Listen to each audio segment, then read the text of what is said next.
Freshers and final ఇయర్స్కి వచ్చినప్పుడు వాళ్ళు ఫస్ట్ స్కిల్ నేర్చుకోవాలి. ఓకే, ఆ స్కిల్కి తగ్గట్టు ఇంటర్న్షిప్స్ చూసుకోవాలి. మ్యాక్సిమం నెంబర్ ఆఫ్ ఇంటర్న్షిప్స్ అన్నీ కూడా ఇంటర్న్షాలా అనే వెబ్సైట్లో పోస్ట్ అవుతాయండి.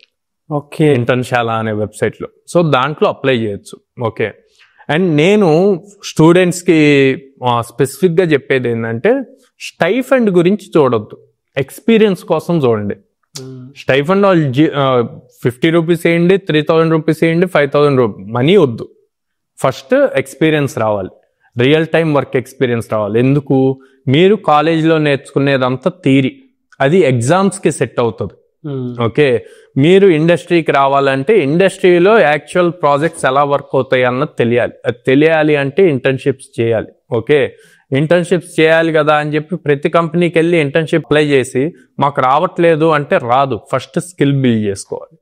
ఓకే, స్కిల్లో ఎంత స్ట్రాంగ్ ఉన్నారు అన్నది మీ రెజ్యూమ్లో మెన్షన్ చేస్తే ఎప్పుడైతే మీరు ఇంటర్న్షిప్కి అప్లై చేస్తారో మీ రెజ్యూమ్ మాట్లాడుతుంది మీకన్నా ముందు.